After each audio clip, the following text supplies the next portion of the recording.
Então, boa tarde. Boa tarde a todos. Eu gostaria de agradecer a presença de todos. Meu nome é Gabriel Martins. Nós vamos para mais um dia da Semana Técnica, uma semana que a gente tem apresentado as principais soluções do mercado, o que a Gemaia tem de melhor no mercado para oferecer e as soluções mais inovadoras. Hoje a gente vai falar um pouquinho de fibra de carbono. A programação é falar de técnica de reforço com fibra de carbono com a Paula Machado, aqui representado pelo Dr. Ari e pelo Bruno. Agradeço a presença dos dois. Depois, o João Abdala vai falar de reforço com fibra protendida, vai focar na parte da fibra protendida. O Heraldo e eu, nós vamos falar um pouquinho dos cases da Gemaia com fibra de carbono, os desafios que a gente já teve, as soluções que a gente encontrou para esses desafios. E, para finalizar, o João Vitor, o João Abdala e o João Damas vão fazer a parte da prática, né, para atender uma viga que a gente tem aqui, para mostrar como é feito isso na prática, as ferramentas utilizadas, demonstrar um pouquinho da proteção da fibra para a gente. Tá? Então é isso, sejam bem-vindos, aproveitem. É uma troca de ideia, tá, pessoal? Então, se surgir dúvidas, alguma pontuação, algo a acrescentar, fiquem à vontade, vai ser até bom para ficar mais dinâmico. E um bom dia a todos. Boa tarde. Boa tarde a todos. Estou vendo que tem muita gente que esteve aqui ontem, está de volta, que bom. Vocês não me rejeitaram totalmente, não, né? Então tá bom. Eu queria, primeiramente, agradecer o convite do Grupo Priner por fazer essas apresentações e pela confiança, porque eu vou apresentar um sistema que eles representam. Então, é uma confiança de eu poder apresentar um produto que não é de minha, vamos dizer, de minha alçada, mas eu faço isso com muito gosto. Eu queria, inicialmente, me apresentar, para quem não me conhece, Ari de Paula Machado, eu sou diretor da Paula Machado Engenharia, e muitos aqui me conhecem como professor da Escola de Engenharia da UFMG, na qual eu fui professor durante 37 anos. Então, esse mundo é pequeno, a gente vê gente de todos os lados, né? Só para fazer um comercialzinho, eu vou fazer igual no YouTube. Daqui um pouco esse comercial pode ser apagado. Daqui 3, 2, 1, né? Mas tá aqui.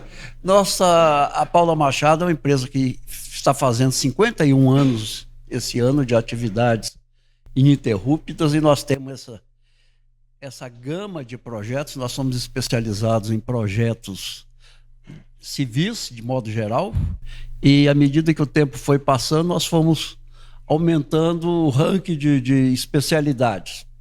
Hoje nós temos todas essas especialidades aí. Uma lista resumida aí dos nossos principais clientes durante todos esses anos. Vocês podem ver que são empresas de porte grande que confiam no nosso trabalho, e graças a Deus nós temos correspondido à expectativa deles. E especificamente nessa parte de fibra de carbono, eu gostaria de explicar um pouco mais porque que eu fui habilitado a fazer essa palestra para vocês, né? Nossa firma foi a primeira a fazer um projeto de fibra de carbono na América Latina. Nós trouxemos esse produto para o Brasil e, a partir daí, nós nos envolvemos nesse procedimento. Já tem mais de 30 anos, quase 30 anos, 1995, 29 anos, né? E nós tivemos a oportunidade, nesse intervalo, de acompanhar o desenvolvimento da fibra de carbono, inclusive participar com algumas novidades, algumas coisas interessantes que foram sendo adotadas com o tempo. E nessa oportunidade nós lançamos algumas publicações especializadas sobre o assunto. E fomos também consultores de uma série de empresas internacionais que contratavam a nossa consultoria, não só aqui no Brasil, mas também no exterior. E nós tivemos um respaldo muito forte nessa área quando nós trabalhamos com fibra de carbono, pela ACI, porque a ACI nos convidou para ser membros de um comitê deles que pesquisa sobre fibra de carbono, e eles nos deram muito suporte. Então, essas empresas, o ACI também, possibilitaram assim, uma evolução muito grande desse procedimento, né? E atualmente nós participamos da Alcompat, de um comitê da Alcompat, que a ABNT concluiu que já é hora de nós termos uma norma específica para reforços e reabilitação de estruturas, como já existe na Europa, né?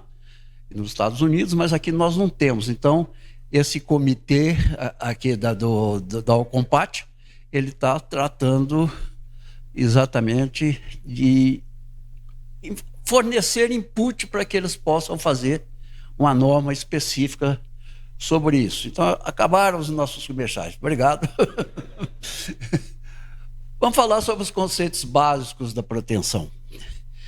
A proteção é uma coisa...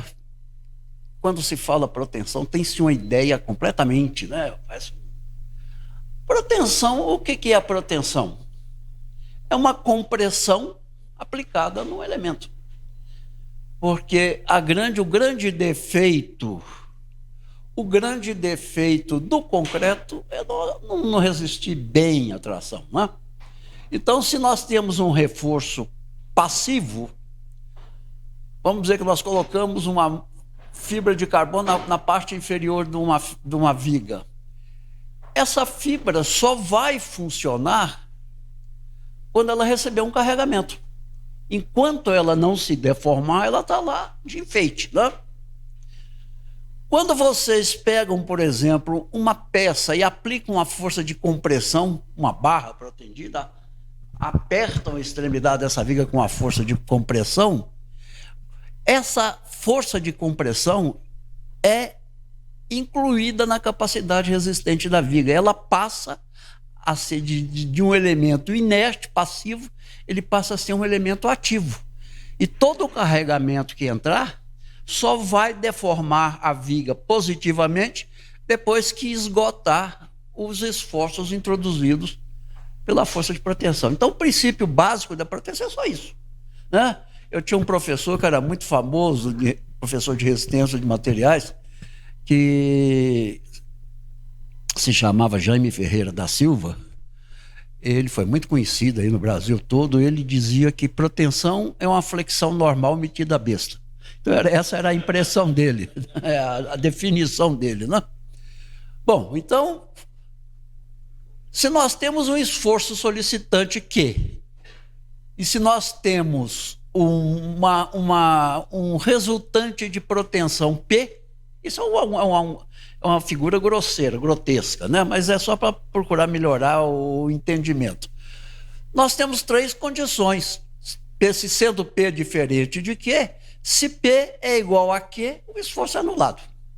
Se P menor do que Q, permanece um resíduo de descarregamento. E se Q é maior do que P, ocorre inversão do esforço solicitante original. Normalmente, nós trabalhamos nessa situação. Nunca se elimina totalmente um esforço de flexão, porque na resistência dos materiais e na natureza não existe almoço grátis. Se você aumenta a compressão, você gera tração no outro lado. Então, a gente tem que dosar os esforços de tal forma que a gente faça um equilíbrio, vamos dizer assim, razoavelmente econômico da peça. Hã? Então, esse é um primeiro conceito. Normalmente, quando se faz a proteção, a gente procura fazer o que a gente chama de proteção excêntrica. Procurando atender o seguinte: aplicar uma força máxima de compressão num ponto determinado e ela vai diminuindo ao longo do trajeto dela. Por quê? Porque os esforços solicitantes são máximos nos centros dos vãos e diminui à medida que se aproximam dos apoios. Então, esse é o conceito básico de proteção. Vamos falar especificamente da fibra de carbono. Se nós aplicarmos vamos supor que já sabemos como nós vamos protender essa fibra, se nós aplicarmos um laminado de fibra de carbono protendido aqui, comprimido, o que ele vai fazer? Ele está com uma excentricidade em relação ao baricentro. Então ela vai introduzir um esforço, que é a força de compressão vezes a excentricidade. Como ela é contínua, ela vai gerar, não estamos falando em perdas ainda, ela vai gerar um diagrama desse aqui. Infelizmente, nós não temos ainda condições, vamos dizer, técnicas, de aplicar um laminado de carbono como se fosse uma viga, uma barra armada, que ela pode sofrer inflexões, né? Então, nós temos que trabalhar com o laminado reto. Então, a ideia básica da proteção é de introduzir numa estrutura um momento fletor artificialmente criado de sinal contrário aos momentos fletores. Agora, um conceito muito importante, isso vale para qualquer proteção.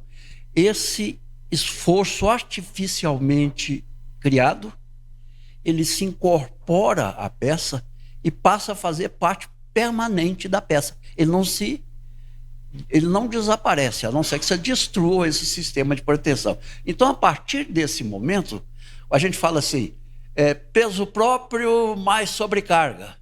Quando você aplica a proteção, peso próprio e proteção são um elemento único. Eles são indissociáveis. Então, você não pode fazer hipóteses de carregamento esquecendo a proteção. Todas as hipóteses de carregamento para você dimensionar uma peça dessa, você tem que levar em consideração a força de proteção. Só generalizando um pouco, para antes de nós entrar propriamente no assunto, nós temos uma viga, uma carga Q e uma força de proteção. O diagrama de momento dessa viga é esse, o diagrama introduzido pela proteção é esse, e o resultante final é esse. A gente faz de tal forma que esse resíduo de flexão seja o mínimo possível, né? Esse é o segredo da proteção. Nós hoje a gente trabalhamos com elementos laminados de pequena espessura. A gente não consegue trabalhar ainda a não ser as barras, né? As barras de carbono. Os laminados, eles são produzidos em espessuras pequenas. Então, eles têm uma força de proteção que pode ser incorporada a eles ainda relativamente baixa. Mas isso vai mudar com o tempo. Por que a gente precisa de proteção, muitas vezes? Um caso muito comum, você tem um pilar de ponte que a carga aumentou tanto que ele começou a fendilhar lá em cima. Uma solução é você fazer uma proteção convencional aqui, barras protegidas e apertar. Hoje você pode fazer essa proteção com laminados. São muito mais leves, são muito mais fáceis de aplicar, né? A única coisa que se precisa é criar um apoio para eles aqui, talvez estender um pouquinho as laterais para prender os macacos de proteção. Aqui, isso é uma solução muito comum em pontes. Você precisar protender o travessão superior, muitas vezes nas regiões de aparelhos de apoio que estão subdimensionados e que ocorre, vamos dizer, um aumento de carga, um aumento de fendilhamento, é uma solução tranquila de se fazer. Isso, inclusive, pode ser feito com fibra de carbono sem proteção. Mas a fibra de carbono protendida, ela é mais eficiente nesse caso, né? Estribos protendidos. Normalmente, quem trabalha com proteção, ele conhece esses estribos por barras Macalói. Na realidade, vocês põem uma barra roscada, né? Uma chapa embaixo, às vezes se prende, embute lá em cima, e vocês aplicam uma proteção por meio de parafusamento, torqueamento. Torqueia, essa força ela se contrapõe ao cortante. Então, são soluções simples que a gente precisa. Hoje nós estamos, graças a Deus, conseguimos desmistificar a proteção, né? Nós estamos com prédios protegidos, né? Antigamente se falava em prédio protegido, era um horror. Hoje todo mundo aceita e usa essa ideia. Então, é hora de também começar a trabalhar com laminados protegidos. Então vamos ver como é que funcionam os atuais sistemas de proteção para os laminados de fibra de carbono. Eu vou mostrar para vocês uma fotografia histórica. 1995, fábrica da SP Cleaver na Suíça. Eu fiz uma visita quando eu estava começando a mexer com fibra de carbono. Eles estavam estudando o primeiro protótipo de sistema de proteção. Eles montaram numa peça de madeira, ó, já com os conceitos básicos todos definidos, as placas de fixação, o sistema para receber o macaco de proteção. Então eu tive a oportunidade de ver o nascimento disso aqui.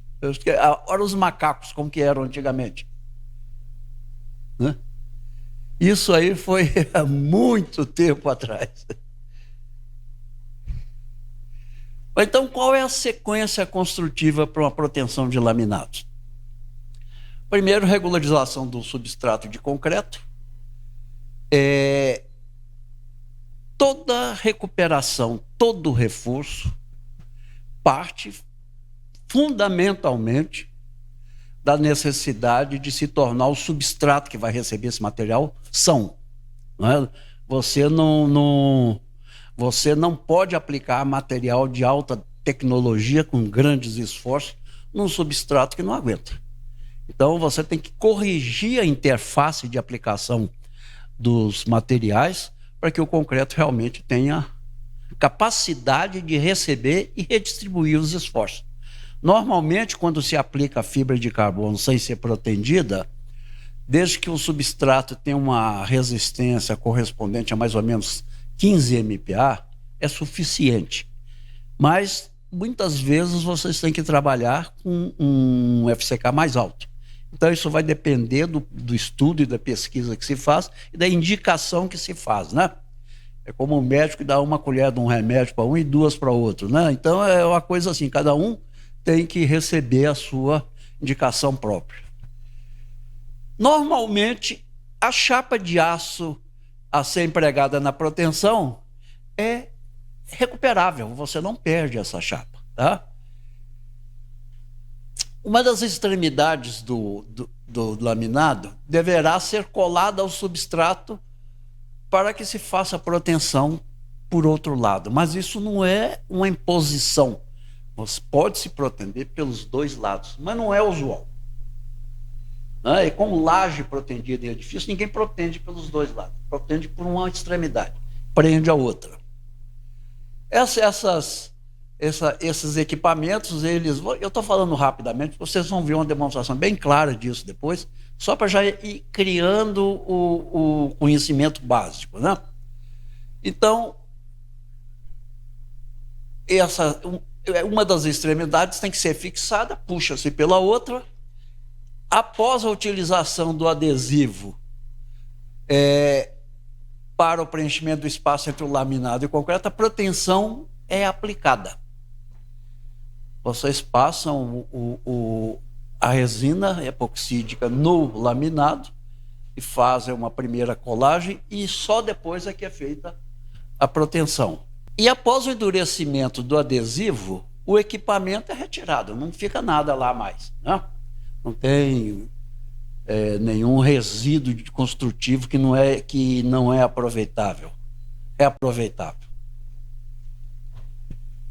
Então, basicamente é o seguinte, nós vamos protender essa viga aqui por essa extremidade. Nós fixamos a primeira extremidade, já uma fixação rígida, que já é uma fixação permanente.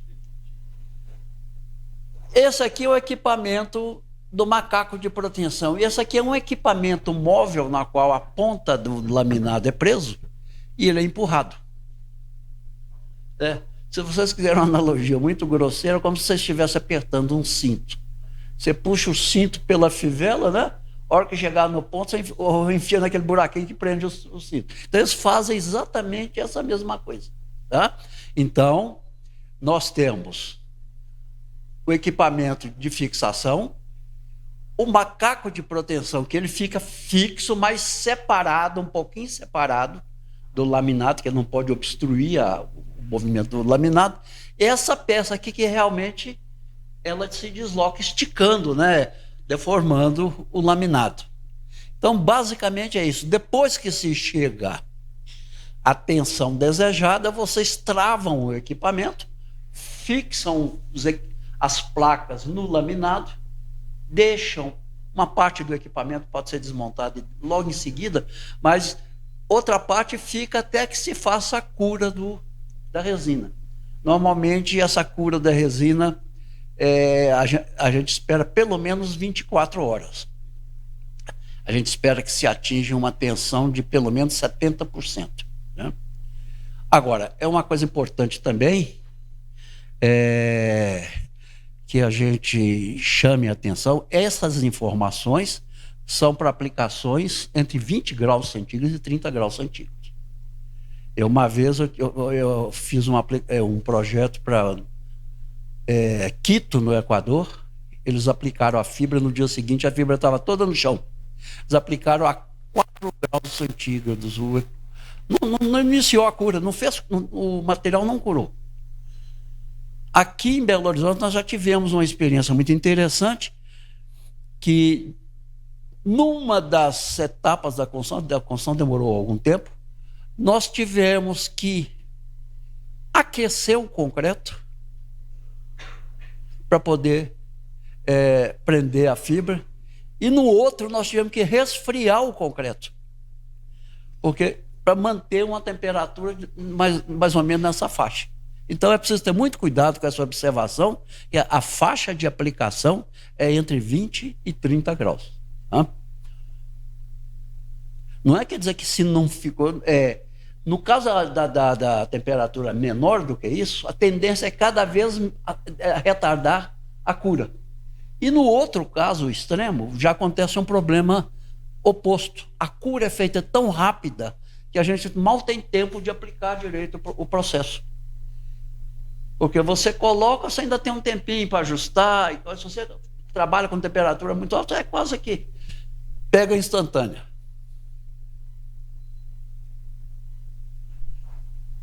Essa aqui é uma amostra genérica de como é fixada a extremidade de uma proteção, né, que vocês prendem o laminado, ele é colado no substrato de concreto, e essa peça aqui também vem com um adesivo e ele é parafusado, é uma prisão mecânica, né? Aperta.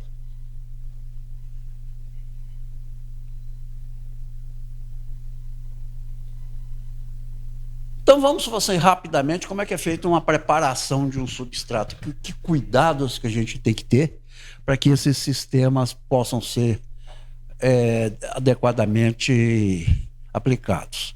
Primeiro, nós temos que fazer uma recuperação do substrato. Não podemos permitir armaduras contaminadas, concreto fendilhado, concreto solto, nada disso. Nós temos que passivar a armadura e recompor as partes danificadas. Depois que você faz isso, você não pode trabalhar uma peça fissurada, né? A fissura é uma falha estrutural. Se você permite a fissura, você não está reconstituindo a monoliticidade da peça. Então, fissuras até com mais de 0,25 milímetros de abertura, a gente injeta. As que não podem ser injetadas, a gente resina a fissura.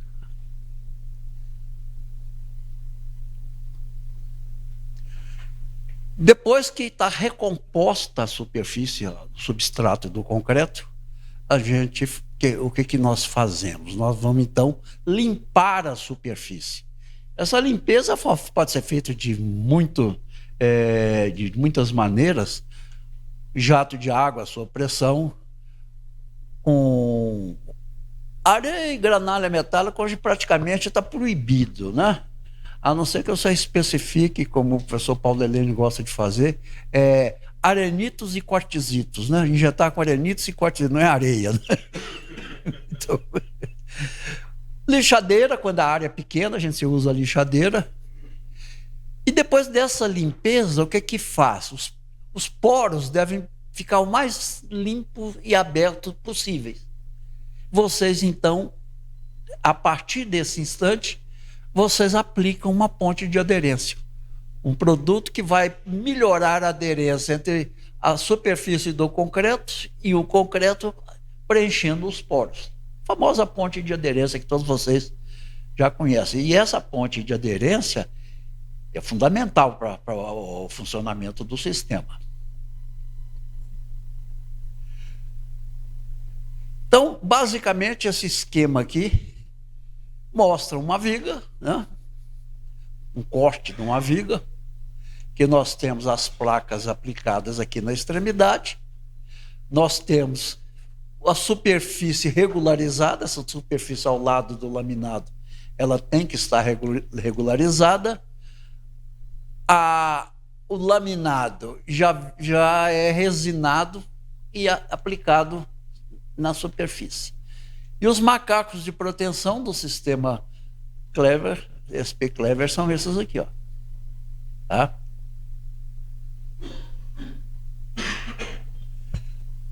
Dados técnicos extraídos do catálogo da SP Clever. E nós temos aqui a descrição genérica dos laminados, densidade 1,6 grama por centímetro cúbico. Uma curiosidade sobre sistemas compostos, né? É que os pesos desses elementos são tão baixos que a gente nem computa como acréscimo de peso. É da ordem de alguns quilos. Então, não percam tempo falando 250 mais 1,3, que é 251,3. É desprezível. Tem a densidade, a gramatura. O laminado não é 100% fibra de carbono. Ele é uma fibra de carbono aglutinado por uma resina. Então, ele tem 68% de volume de fibra dentro do volume do laminado. Certo? E, geralmente, a gramatura que define o módulo de elasticidade. Maior módulo de elasticidade depende de maior gramatura. Tá? Geralmente, o laminado é fornecido em rolos com 100 metros de comprimento. Então, normalmente, vocês não se consegue praticamente fazer uma emenda de laminados, mas os 100 metros são suficientes praticamente para qualquer aplicação de laminado, né? Certo? E a gente tem sempre aquele recurso, como a gente faz quando o cabo de proteção é muito extenso, nós dividimos em 2 etapas de proteção, né? Certo? Essas são as características. Vocês vejam que o catálogo deles fornece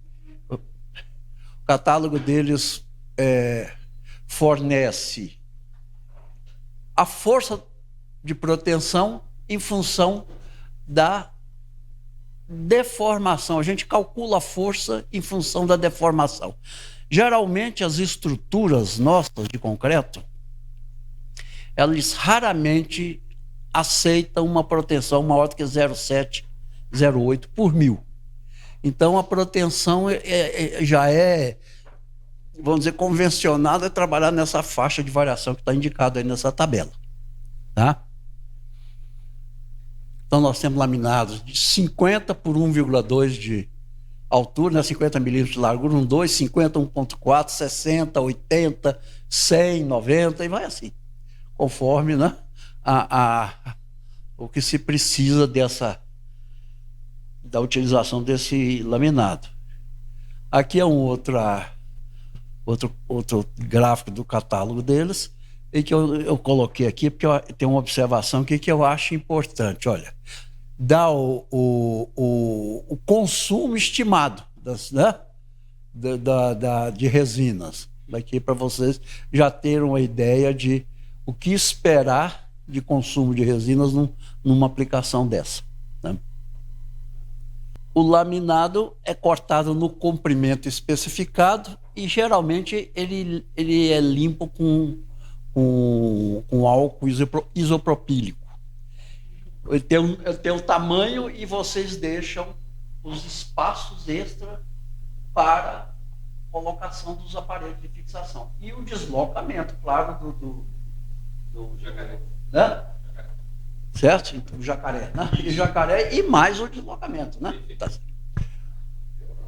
É óbvio que vocês vão utilizar a resina previamente homogeneizada. A resina, aliás, é parte fundamental e importantíssima do sistema, né? Não se deve usar resina que não seja apropriada e especificada para o sistema. A cola deve ser aplicada no laminado com um conjunto de colagem da seguinte forma. Quando vocês já pegam o laminado, vocês já aplicam o sistema de colagem. Então, no lado fixo, deixar os últimos 22 centímetros sem cola. No lado móvel, deixar os últimos 24 centímetros sem cola. Tá? O laminado é aplicado temporariamente no substrato de concreto limpo. As unidades móveis são fechadas, sendo os seus parafusos, isso não importa, M16, isso é detalhe, né? Depois que a unidade de fixação for ligeiramente aberta, então os encaixes sextavados devem ser posicionados de tal forma a permanecer uma pequena abertura entre a unidade móvel e a unidade de fixação. Isso é para poder permitir o sistema correr. Você não pode travar o sistema, tem que permitir a liberdade do sistema. Isso é o quê? 2 milímetros, 1 milímetro, 2, é pouca coisa. Uma folga.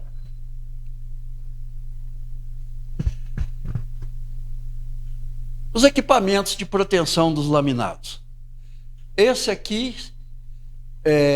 no lado da proteção, como eu já havia dito, pode ser aplicado dos dois lados, né? Então, aqui é a unidade de proteção, que é aplicada nessa extremidade, que vai ser tracionada. Vocês têm o lado fixo para o caso de proteção feita por... Deu para vocês verem. E a parte daqui eu não consegui. A bomba hidráulica manual, né? O cilindro hidráulico e os equipamentos, para poder fazer a pressurização do equipamento, né? Então, as etapas construtivas são as seguintes: as unidades móveis, elas são fechadas e os parafusos apertados com chave dinamométrica. Isso é importante, que o processo é todo controlado, né? Se tudo tem a sua receita de torque, é todo controlado. A resina é aplicada sobre a placa de fixação. Vocês estão vendo a placa de fixação aqui, a resina aplicada sobre ela. E depois esse adesivo é pressionado sobre a placa de ancoragem, então, que é essa última. Não sei se daria para apagar um pouco de luz. Tá ruim ali para vocês, não está não? Eu, por exemplo, não estou enxergando direito aquele canto, porque está muita luminosidade. Aí melhorou, pai? Melhorou, né? Então, aqui. As unidades móveis são fechadas. A resina é aplicada sobre a placa, tá certo? E essa placa, então, é virada sobre a outra placa, prendendo o laminado. Essa é a primeira etapa. Ele será removido tá certo. Então o adesivo é pressionado sobre a placa de ancoragem e removido imediatamente. Removido o excesso, né? Que ele vai apertar e vai sobrar um excesso aí. Depois é colocada a caixa de suporte do macaco hidráulico no topo da placa de fixação, a caixa de suporte do macaco hidráulico, que o macaco hidráulico entra aqui depois, ó. Você coloca a caixa, depois coloca o macaco hidráulico e o cilindro hidráulico é colocado. Vocês vão ver isso em detalhes aí para frente. A força de proteção é calculada admitindo-se a tensão de proteção correspondente à deformação de 0,6 por 1000. Então vocês pegam o 0,6, multiplica pelo módulo de elasticidade do concreto, do laminado, vocês vão ter tantos milímetros por milímetro. Né? Vocês já sabem. Pega o comprimento da peça, porque ΔL vezes L dá um deslocamento. Né? É assim, então. Então, geralmente são feitas marcas no laminado e ao lado do laminado para a pessoa ver visualmente esse deslocamento. Seguir, apesar de ele ser também monitorado por computador. Então, nós vamos ver aqui, ó. Vocês podem... o processo é acompanhado, os medidores de tensão são acompanhados num laptop e também é fornecido o relatório de proteção. Ou seja, é um processo bem elaborado, bem acompanhado e, na realidade, não permite muito erro, né? Isso é que é importante. Então, ele tem uma sequência que pode ser controlada do início ao final.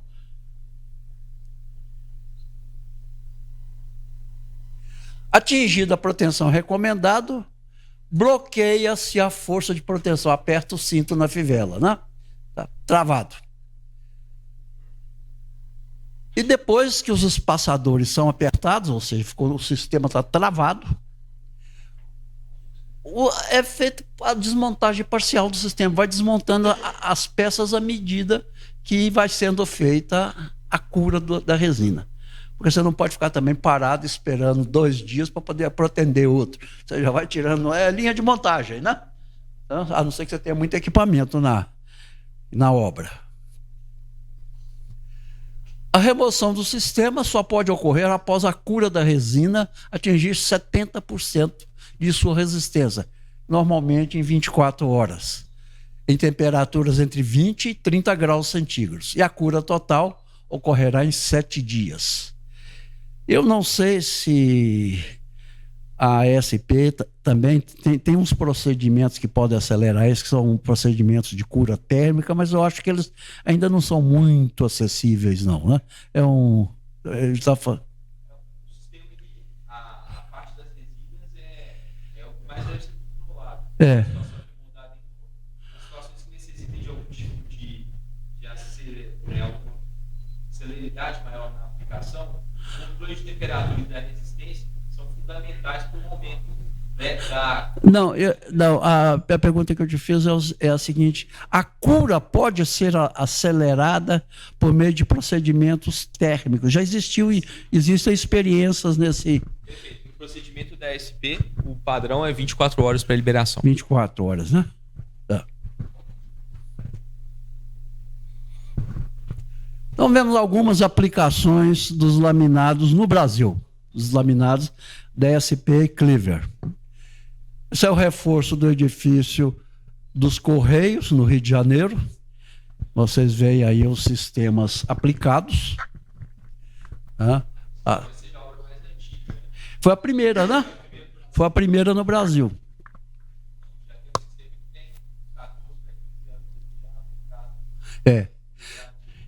Na realidade,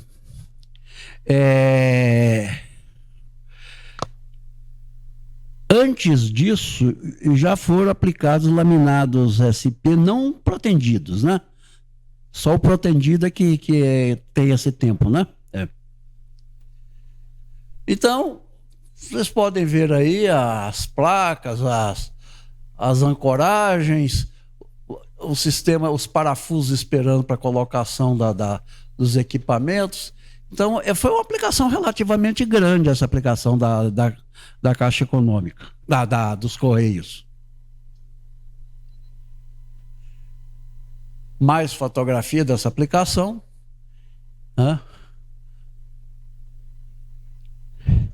Temos aqui também um reforço de vigas de uma fábrica em Limeira. Vocês podem observar que é uma viga bastante extensa, né? E vocês têm uma extremidade com macaco aqui, outra extremidade lá com placa de fixação. Essa viga, assim, deu o quê? Uns 30 metros? Por aí, né? Então, vocês veem que é prático. E vocês não são obrigados a colocar um único laminado. Vocês podem fazer uma série de laminados, né? Desde que haja espaço físico para colocação dos macacos, você não tem problema de aumentar o número de laminados.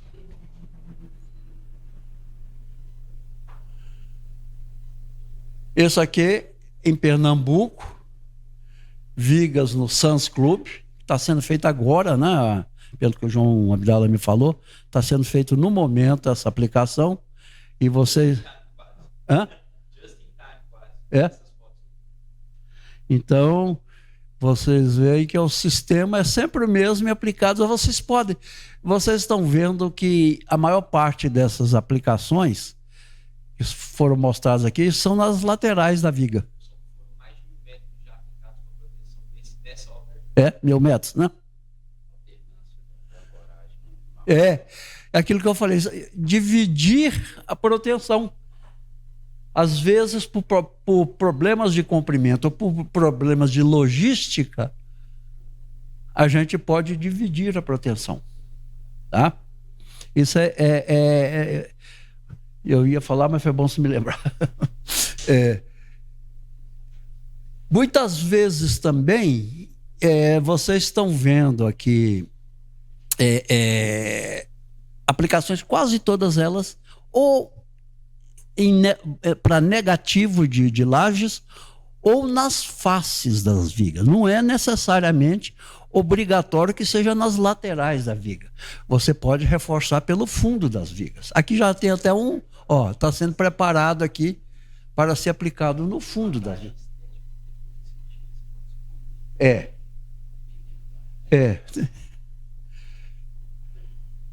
Então, eu apressei um pouquinho, porque tem muita gente que vai falar aqui hoje. Então, o João Abdala me deu uma boa notícia hoje, quando eu cheguei. Falou: eu consegui você mais 20 minutos para você falar. Eu falei: mas você é meu amigo ou meu inimigo, né? Então, João, eu vou te devolver a palavra, tá? Você gasta, eu te dou o meu tempo, como a gente faz lá no Senado. O meu tempo é do senador, tá? Você pode falar à vontade agora. Gente, então foi uma apresentação breve. Eu agradeço muito a participação de vocês. E agora, a partir de agora, eu sou ouvinte feito de vocês. Obrigado, viu?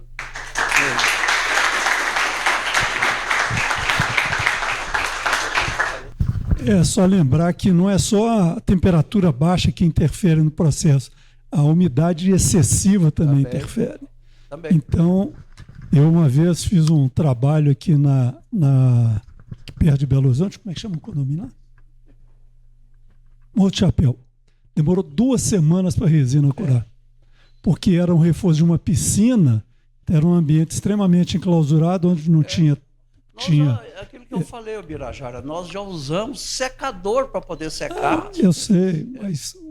Isso é um artifício corriqueira quando você tem excesso de umidade. Né? Eu já usei até fogueira. Igual a gente antigamente construía casa de parede usando concreto, lá no sul tinha que pôr fogueirinha nos cômodos todos. Mas só lembrar que não é só a temperatura muito baixa, a umidade em excesso também ela vai interferir no processo de cura desse material. Ok, obrigado pela...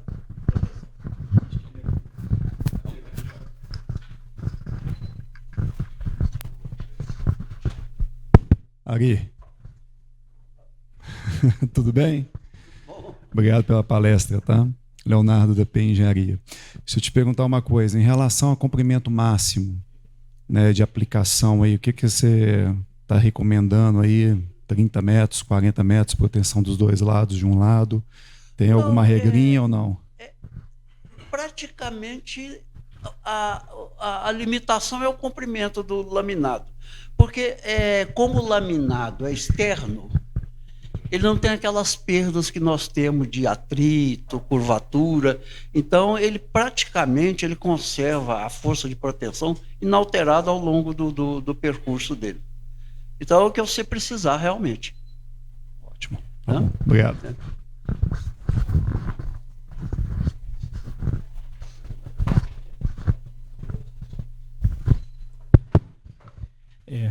Boa tarde, professor Ari.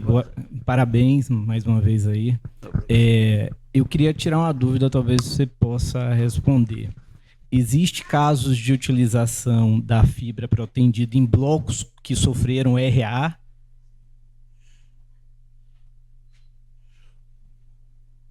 Olha, o problema aí, eu acho que blocos que sofreram...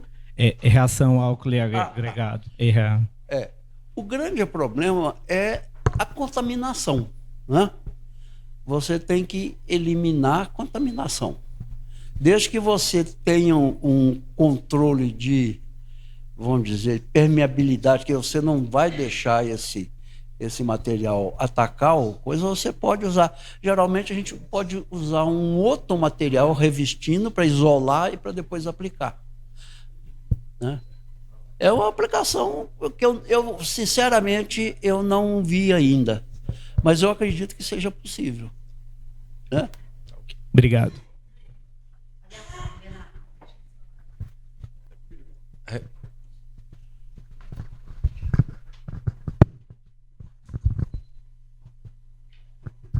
A última obra que a Encol fez em Belo Horizonte, ela já estava quebrada.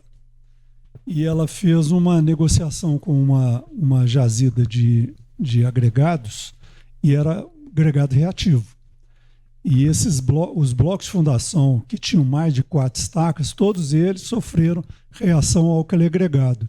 Naquela época, que isso deve ter uns 8, 10 anos, eu ia usar essa solução porque mandou-se fazer o ensaio lá na ABCP, de reatividade do concreto, e já estava estabilizado. Então não adianta você fazer o reforço se o concreto se o agregado já não tiver estabilizado as reações. Mas é uma das soluções. A outra é usar cabo protendido, alguma coisa. Mas a ideia era usar a fita porque ia ser um ambiente que seria aterrado para não ter problema de corrosão, que é outra vantagem da fita.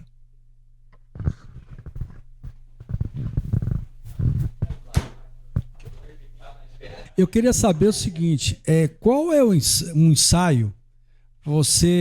Eu tenho feito a aplicação da manta e da lâmina, e principalmente da manta eu uso o pull-off.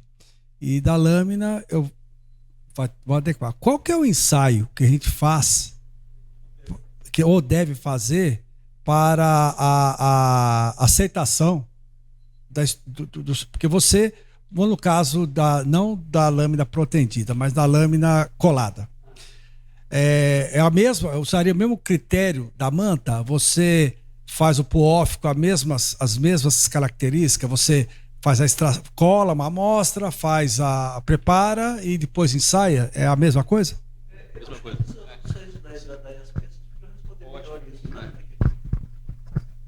Boa tarde a todos. Meu nome é João, alguns me conhecem. Deixa eu levantar um pouco. Perto do Ari eu fico pequeno, né?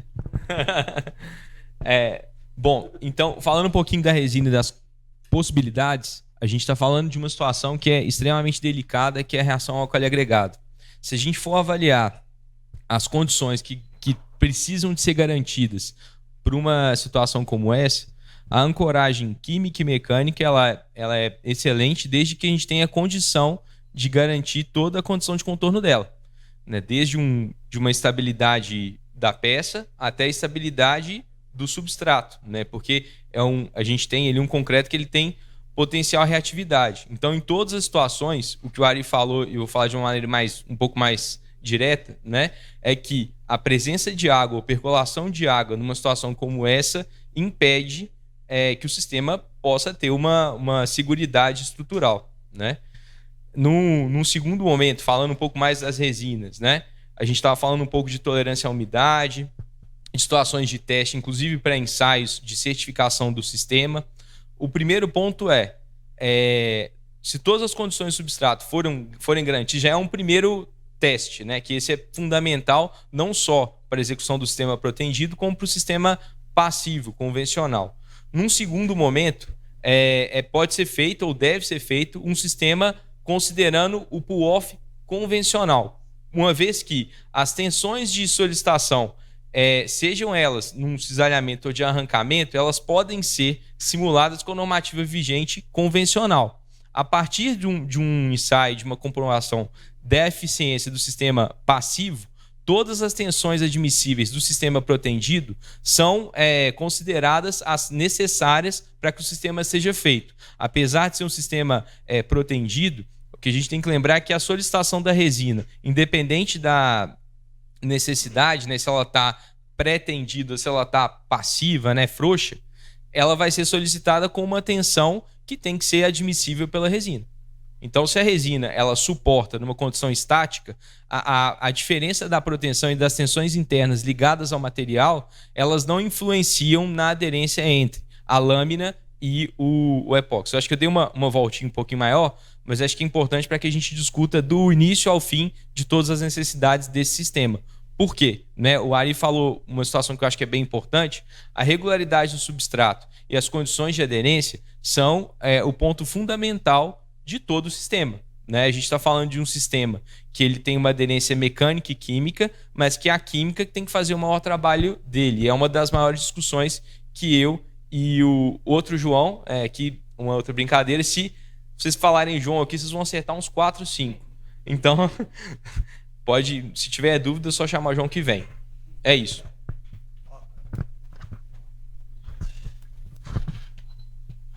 Tudo bom, gente? Rafael aqui da MTF. Eu vou puxar mais para o lado do dimensionamento. Você até levantou uma questão da normativa. O ACI ou o Eurocode já estão... Primeiro, são duas partes da pergunta. Já estão adaptados para o protendido. E a segunda parte. Normalmente a gente tem uma limitação para reforço em fibra, que seria a resistência última da peça não reforçada. Isso é válido ainda na proteção? E aí o grande benefício seria reduzir a quantidade de fibra na proteção e usar a capacidade dela total? A primeira parte da sua resposta, sim e sim.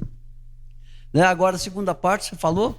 A outra parte tomando como limite último a resistência original da peça não reforçada, o grande benefício do sistema protendido seria a redução do consumo de fibra? Ou você ainda tem um ganho adicional de resistência? Sim e não, porque a força de proteção é função da volume de fibra no laminado. Então, se você reduzir o volume de fibra, você reduz a força de proteção que você vai... Mas eu falo em relação a não protendido. A solução não protendida versus... Como você está trazendo a carga para a fibra no protendido, de cara, você não depende de aumento de carga na estrutura para passar a carga para a fibra. Então, você diminui a deformação. Eu acho que o ganho que você tem é maior em termos de deformação.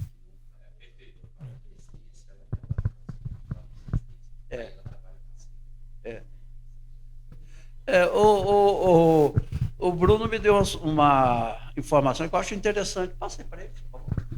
Não, pode falar. Não. Só tem amigo aqui, né? Ninguém quer carregar o amor, né?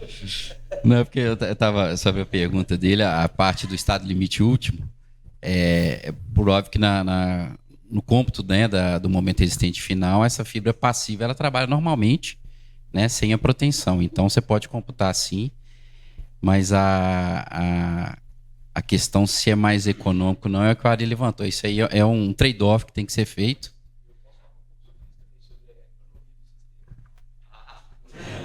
Também.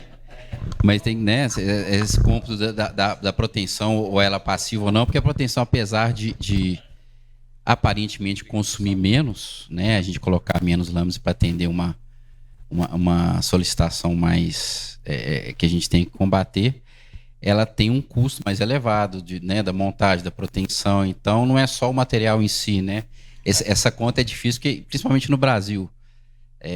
Hoje a importação a fibra tá X, amanhã ela tá 2, na outra ela tá variando. Então, assim, isso é meio que não dá para fazer uma conta atemporal. A gente tem que ir adequando a etapa que a gente está. Agora, avançando um pouco mais pela execução do sistema e uma avaliação global, sem sombra de dúvida, eu já acompanhei proteções convencionais em vários lugares, né? Inclusive, eu já trabalhei comercializando alguns tipos de proteção através de peças pré-fabricadas. Sem sombra de dúvida, o sistema de proteção ele é muito mais simples e ele exige muito menos mão de obra do que um sistema de proteção convencional. Em relação aos custos dos insumos, que o Bruno falou, que acho que é um ponto relevante, e as possibilidades de aplicação, elas determinam as outras condições para um trade-off mais completo. Numa avaliação inicial, eu consideraria que o sistema de proteção com laminados de fibra de carbono, ele tem vantagens executivas que os sistemas convencionais não contemplam e que, sem sombra de dúvida, com esse pacote englobado, o sistema passa a ser muito mais competitivo. Se a gente for comparar com um sistema de proteção primitivo, rudimentar, de peças pré-fabricadas, talvez não seja o sistema mais recomendado.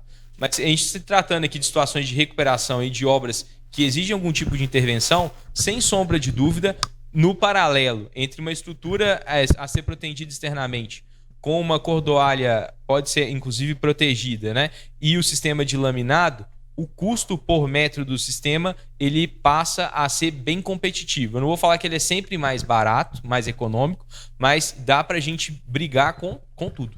Tanto que há uma convenção que eu acho que o Damas pode falar até mais que eu. Outro João, tá, gente? Então, a Prefeitura de São Paulo tem liberado a utilização desse sistema de fibra de uma maneira geral e, por consequência, também a proteção em casos excepcionais para reforço de todas as obras de arte especiais e está tendo um volume muito grande, justamente pela maior competitividade do sistema. Por favor. Complementando a exposição do João, eu sentei um pouco, porque nessa jovem idade que nós temos, de vez em quando a gente tem que descansar as pernas, né? Vocês me desculpem. Mas, existe de certa maneira, uma proposição diferente. Porque a proteção é uma atividade muito específica. Você, por exemplo, você tem muitas vantagens de transferência de esforço, mas você tem muita dificuldade, às vezes, na flexibilidade da aplicação. A lâmina, você praticamente, pela pouca espessura dela, e se você tiver os devidos cuidados para não romper ela por dobramento, ela se adapta a qualquer superfície, né? Então ela tem uma vantagem extra sobre o laminado. Por exemplo, você é muito difícil, a não ser que você tenha uma peça de muita altura, uma viga de muita altura, você fazer uma proteção para o cisalhamento. Você vai ocupar tanto espaço com o sistema que você vai aproveitar muito pouco. Então, eu acho que essa sua pergunta é interessante se você analisar, às vezes, casos específicos, mas é muito difícil a gente generalizar, porque uma das grandes vantagens do tecido é você poder envolver, né? Fazer o envolvimento.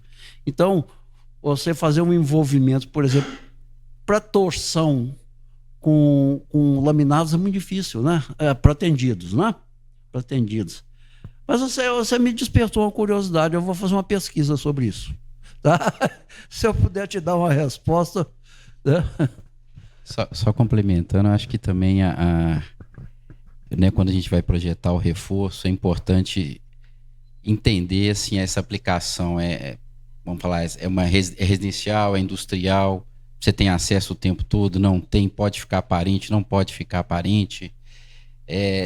São tantos fatores que às vezes envolvem isso, né, que a gente tecnicamente fica às vezes sem opção, né? A gente tem que não tem a liberdade de optar pelo mais barato ou mais simples, né? A gente tem que conjugar toda a nossa parte. É o que queremos e o que dá para fazer, né? Basicamente Agora, isso. Bruno, um ponto importante, né? O Bruno falou um pouco da situação do sistema aparente ou ele embutido, né? Uma grande vantagem desse sistema é que o embutimento ele é bem mais simples do que o sistema convencional, né? A gente vai ter acho que talvez o benefício de acompanhar uma execução em loco, inclusive com uma boa etapa. Na verdade, a proteção inteira vai ser feita aqui, não sei se isso foi divulgado antes, foi, né? Então, uma grande vantagem do sistema é que, caso seja necessário embutimento, é muito simples, e caso não exista necessidade de embutimento, os problemas ligados à oxidação eles passam a ser secundários, né? Até porque a maior aderência do sistema, no caso aqui, vai ser a química, e também é um sistema que ele tem uma resistência a algum tipo de oxidação ou agressão do ambiente muito diferente de um sistema em aço convencional. Não vou falar que ele é totalmente inerte, porque em situações extremas a gente precisa talvez de uma proteção um pouco maior. Boa tarde a todos, meu nome é Gustavo, sou da Refrawork. Em ambientes industriais, foi discutido na questão da aplicação, temperatura e umidade para a aplicação. Após o sistema curado, em ambientes industriais é comum você ter ambientes com temperatura ou umidade típicas ao convencional aqui numa ponte ou numa estrutura de edificação comum. Tem limitações para o sistema ser aplicado, por exemplo, numa câmara em que a temperatura é mais elevada, a umidade é mais elevada constantemente? E se houver esse tipo de limitação, como é que o sistema se adapta com a questão da própria proteção, né? Você pode fazer algum isolamento térmico, algo parecido? Antes de você responder, eu quero só fazer um pequeno parênteses. Nós fizemos uma aplicação muito interessante de fibra de carbono na Alcan, em Ouro Preto, em que a Alcan exigiu que se fizessem testes ensaiando a capacidade resistente da fibra em temperaturas variadas. Então, nós fizemos uma série de ensaios e é claro que existe uma faixa ótima de atuação, que as resinas elas têm um ponto, uma temperatura vítrea da ordem de 60, 70 graus, eventualmente chegando a 90 graus. Então, a faixa de aplicação normal da fibra de carbono está entre 60 e 70 graus, é o limite. Nesse limite, a perda é praticamente insignificante no sistema. Agora, existe uma lenda de que a partir de 70 graus o sistema descola. Não é bem isso. Ele vai perdendo gradativamente a resistência. E à medida que ele vai aumentando a temperatura, ele vai perdendo gradativamente a resistência, até um determinado valor de temperatura, ele, cessada a causa, ele se recompõe.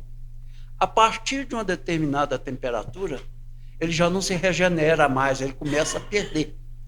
Então, existem aplicações, vamos dizer, calculadas para trabalhar numa faixa de risco maior, certo? Então, eu só estou querendo dizer que isso não fica preso a 60, 70 graus, não. Tem uma possibilidade de uma sobrevida para ele, desde que ele ainda esteja na faixa de regeneração. Se você para o excesso de esforço, em pouco tempo a resina se recompõe. Agora você continua. Acho que o Ari falou muito bem, eu só vou complementar algumas coisas que são importantes. Eu acho. Então, a cadeia e a desnaturação da resina, ela acontece de maneira gradual e tem a parte plástica e a parte elástica de um sistema resinado. E aí é uma situação que ela é um pouco diferente.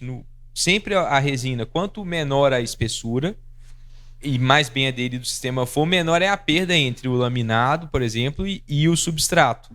Em situações que às vezes eu tenho uma necessidade de uma acomodação plástica ou térmica maior ou menor, essas espessuras elas são mais controladas e a camada protetiva também.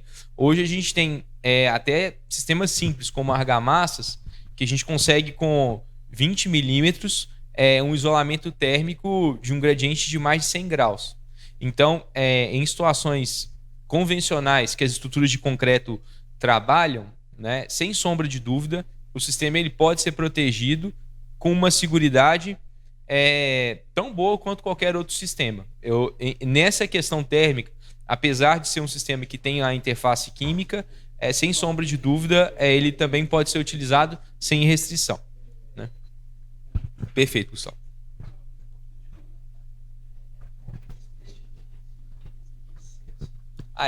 Acho que esse é um ponto importante. Eu já até discuti algumas vezes com o Bruno sobre isso. E o uso adequado da resina, a espessura, principalmente ligada à utilização do reforço, ela é fundamental. Num sistema protendido, a gente acaba tendo um plus, porque pela proteção a resina ela acaba sendo expulsa e o excesso é removido. Mas em situações convencionais, e isso acontece muito em aplicações mais simplificadas, o uso exagerado da resina em reforços estruturais, ele decresce consideravelmente a capacidade de carga do reforço. E é um decréscimo que não é linear, tá? Então é um decréscimo que ele acontece, em alguns casos, até de uma maneira surpreendente. Então, como sugestão, eu acho que é um ponto importante, nesse sistema, o menos é mais, e muitas vezes uma aplicação adequada, ela combate uma série de riscos associados principalmente à impregnação. Então, o que eu acho que talvez seja interessante, até falando um pouquinho mais do que me compete, que é a possibilidade de fornecimento de sistemas, a resina, a qualidade da resina, a qualidade do material de reforço, seja laminado, seja a manta, na maioria dos casos, né, é fundamental para o sistema e ela é uma parte integrante. Há pouco tempo, até avançando num caso que aconteceu, deve ter uns 15 dias, né? Resinas com propriedades diferentes para um reforço estrutural com manta não devem ser avaliadas separadamente. Então eu tenho que avaliar o sistema completo e muitas vezes a qualidade da resina pode condenar o sistema como um todo. O que tem acontecido é às vezes, não, eu quero comprar só a manta, eu quero comprar só a resina, eu mesmo aplico. São situações que envolvem um risco que talvez não seja tão simples de ser mensurado e é fundamental para o sistema como um todo. Só complementando a questão da temperatura, a gente já teve situação de aplicar em proximidade de forno, em região muito quente, então a gente já usou de paramento físico mesmo, de placas para poder fazer esse isolamento, né? Então também é uma alternativa aí de se estudar e complementar o sistema. Tem uma questão. Nos sistemas protendidos utilizando o aço carbono, você tem a possibilidade de fazer ensaios periódicos, né? Você tem as extremidades mais expostas ali para você fazer um ensaio em alguns pontos ou em conjunto. No caso da fibra, como que é feito? Porque você tem a ancoragem total das extremidades após a cura da resina. Na fibra, o que se faz é o seguinte: o que nós chamamos de teste de arrancamento.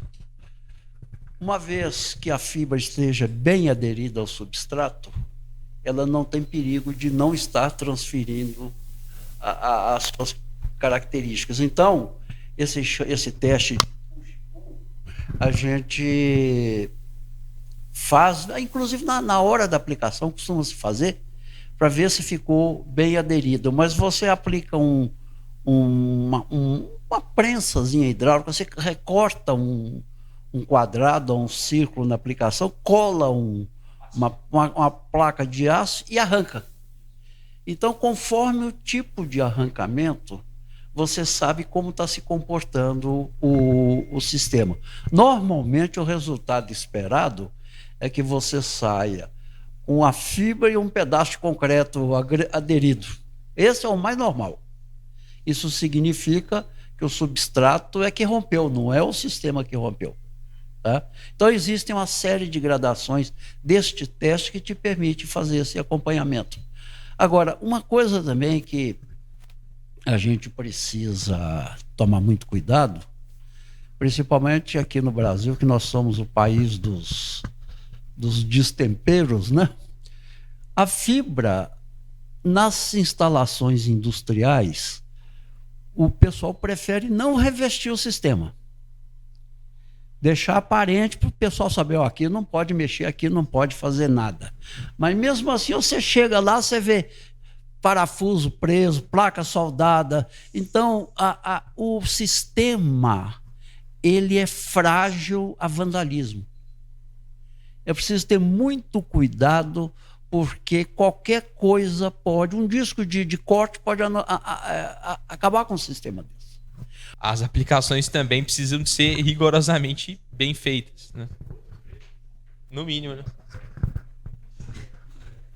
Deixa eu contar uma história para vocês aqui. O Ari, que é mais velho do que eu, mas eu acho que aqui não tem ninguém mais velho do que eu depois do que o Ari.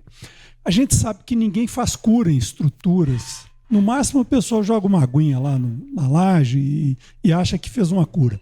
Eu e o João fizemos um ensaio, uma série de ensaios, numa obra que tinha que fazer um reforço, onde a gente tinha dúvidas exatamente da capacidade de resistência à tração superficial do concreto.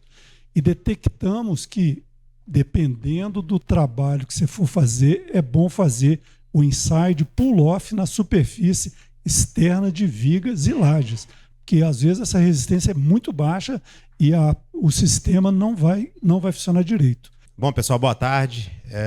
Meu nome é Heraldo. Diferente do que o João falou, que se chamar vai aparecer uns 4, falar Heraldo aí eu sei que sou eu, né? Não vão ter 2, não. Hoje eu atuo na gestão operacional tanto da Gemaia quanto da Soegel. Então, a execução das obras das duas empresas a gente está sempre acompanhando. E vou passar para vocês aqui, depois dessa enxurrada aí de conceitos técnicos, uma parte do que a gente já fez, do que a gente já executou, muito focado no problema e na solução, né? Não na parte de cálculo e de projeto em si. Para ilustrar um pouco as utilizações e tudo que foi dito aqui. Só pegar aqui como é que... Então, o primeiro case que a gente escolheu, né? Tivemos outros, a gente fez um apanhado aqui de alguns que representam diferentes técnicas de aplicação, ligado a PCHs. Então, era uma adução de uma PCH feita tanto por um conduto metálico quanto por um túnel em rocha. Foi detectada na água uma ferrobactéria que estava promovendo uma corrosão, uma corrosão tanto no aço quanto no concreto protendido de regularização do túnel. E aí foi desenvolvida a solução com o projetista, né, uma vez que a ferrobactéria está ali, tinha que conviver com ela. E o que estava ocasionando, o que pediu a solução é que os resíduos do processo corrosivo estavam começando a fluir para as pás das turbinas. Então, a solução foi um reforço com fibra e concreto projetado, no conduto forçado metálico fibra e no túnel concreto projetado. Então, como alguns já falaram aqui da importância do preparo do substrato, que é onde efetivamente o sistema de reforço vai estar aderido. Teve a remoção de todas as carepas no interior da tubulação para garantir ali a saúde do substrato, né, para aplicação do reforço. A aplicação de uma substância preparatória para receber a proteção que foi feita no interior, foi concebida lá uma proteção epoxílica. Então, foi aplicado o primer para depois receber a proteção em si. E a aplicação do revestimento com o objetivo de proteger, uma vez que a ferrobactéria estaria presente na água mesmo depois do reforço, fazer a blindagem da estrutura do conduto. Aqui, o pós-aplicação da pintura epoxílica. Por fora, vai entrar muito no que foi abordado de temperatura. Uma região no interior do Nordeste, Bahia, com um índice de insolação muito alto durante o ano todo. Então, houve a preocupação de ter esse cuidado com o isolamento térmico para o sistema, e não em relação à fibra em si, mas em relação à cola, justamente o link entre fibra e substrato. O epóxi ele sofre essa perda de desempenho com uma temperatura mais alta, então foi feito um preparo e isolamento térmico pré-aplicação da manta, e pós-aplicação da manta foi feita uma proteção com pintura PU também por cima da manta para ter essa blindagem aí dos efeitos de insolação e temperatura. Aqui já a parte... O que a gente vê, então, é a proteção de PU, a pintura de PU. No túnel, um túnel escavado em rocha. Então, ele começou a perder ali fragmentos de concreto projetado. Isso, em um túnel em rocha, ele ocasiona principalmente uma perda de geometria, né? No túnel, o desempenho dele praticamente está ligado à geometria, para alívio de tensões. E a incorporação, para a conformação dessa geometria, foi usado concreto projetado via úmida, em toda a extensão, para recomposição do que já havia sido perdido. Então aqui a gente vê, não sei se tem um laserzinho aqui.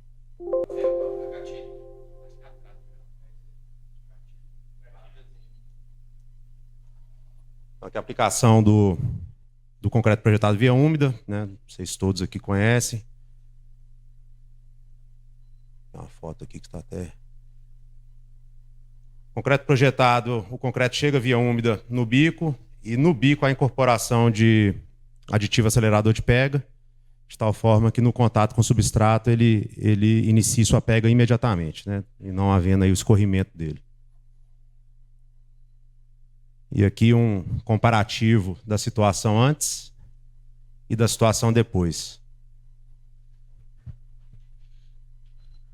Ô Heraldo, só duas contribuições para desse case aí. Boa parte da obra foi feita à noite por causa do calor. Então, aquela questão que a gente falou da pintura epóxi com temperatura alta, na aplicação, a gente tomou esse cuidado. Então, fez boa parte no período noturno. E também a pintura de proteção, acho que foi o rapaz lá atrás que perguntou, a pintura de proteção serve, além da argamassa polimérica citada pelo João, a pintura de proteção também se viu como proteção ao calor da fibra de carbono. Então a gente tomou esse cuidado de fazer a pintura depois da aplicação da fibra para proteger, porque o sol da Bahia a gente sabe que não é um sol bento, né? Esse outro case é em Belo Horizonte, um edifício até muito próximo aqui. O edifício ele tinha a concepção de utilização para um hotel, e a obra ficou paralisada um longo período, foi assumida por uma outra proprietária, que daria o mesmo fim para ele de hotel, só que com uma concepção construtiva diferente. Ao invés de banheiros construídos, alvenaria e revestimento, trouxeram aqueles banheiros pré-fabricados. E com isso, os shafts de esgoto foram alterados, a sua localização. Então, basicamente, uma mudança de layout com necessidade de incorporação de shafts, mudando assim a concepção estrutural do prédio. Então, lá nós utilizamos a fibra, a lâmina de fibra de carbono na face inferior das lajes e na parte superior chapas de aço. Então, aqui a gente tem algumas fotos do processo já com a fibra instalada. A sequência executiva foi a delimitação, instalação das fibras e chapas e depois a abertura dos shafts, né? Porque na hora que abriu o shaft, para redistribuir tensão, já tinha que ter o sistema de reforço incorporado.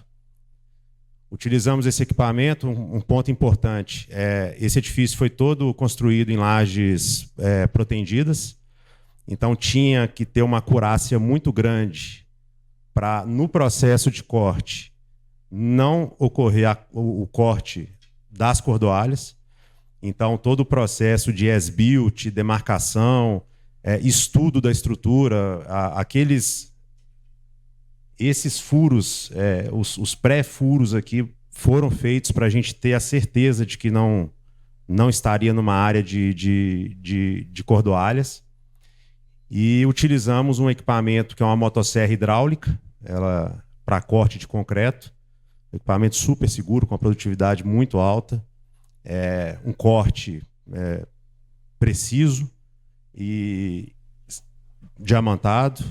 O disco, ele traz um problema porque pelo raio você não consegue cortar toda a seção no limite, então você tem que passar, e aqui a gente consegue chegar exatamente aonde foi delimitado. E aqui a solução das chapas, a parte superior, a face superior das lajes foram reforçadas com chapas de aço.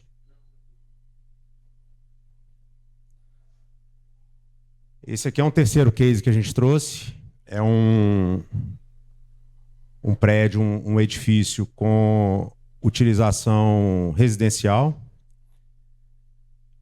Motivo, origem dos problemas, vícios construtivos, em sua grande maioria ligados a projeto de execução de projeto de armadura, né? Então, a não obediência ali ao projeto de armadura e aos cuidados do projeto de armadura, seja por transpasses não obedecidos, né? Extensões de transpasses não obedecidos, e até mesmo falta de seção de aço em questão de estribo, principalmente, né? Foi utilizada, então, a fibra de carbono, tanto em vigas quanto pilares. Aqui está um ponto importante, que a lâmina ela é muito mais fácil de ser aplicada em planos, né? em substratos que têm uma planicidade. Em substratos que há necessidade de curvas, quinas, aí não tem jeito, a gente tem que automaticamente ir para as mantas, que são muito mais maleáveis, são mais difíceis de aplicação, tem que ter o processo é mais complicado, mas não tem jeito. Tem que fazer, se fizer o pilar com lâmina, a gente não consegue conferir essa continuidade de perímetro. Então aqui foram revestidos aí os pilares, né? Muito problema em ligação, né, Gabriel, de ligação pilares com vigas. Muitos problemas detectados nesses trechos da estrutura. Faltou estribo e o pessoal não respeitou o espaçamento do estribo. Então, por exemplo, no meio da viga ou no pé do pilar, o estribo desce, o pessoal não amarrou direito. Aí, na hora de concretar a vibração, o estribo desceu. Então, o encontro de pilar com viga ficou muito deficiente. Então a gente teve que fazer esse encamisamento nesse encontro. E no pé também, alguns pés. Então foi muito vício construtivo lá. Aqui um detalhe, né, bem próximo da aplicação da manta. Aí o sistema como um todo. Aí a gente vê que é bem mesmo na interface de pilares e vigas. E aqui o final da obra, né? Com a parte de pintura, a parte de revestimento, se for o caso, que foi feito. Teve um caso, a gente estava relembrando aqui, e não sei se você vai lembrar, Bira, lá no armazém de fertilizante, a Vale tem um armazém de fertilizante em Vitória, e a gente fez um processo de de recuperação em todo ele. Em uma viga específica foi detectado lá um problema sério com necessidade de reforço. E aí não tinha, a gente teve que escorar.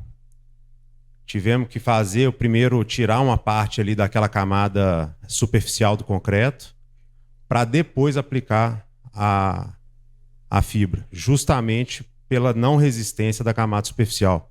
Foi o que você comentou, não sei se você lembra, lá numa daquelas baias iniciais, a gente teve que tirar, recompor, para depois entrar com o sistema de fibra e manta de carbono. Bom, acho que é isso. Trouxemos alguns cases aqui. E se tiver alguma pergunta, algum questionamento, alguma contribuição, fiquem à vontade.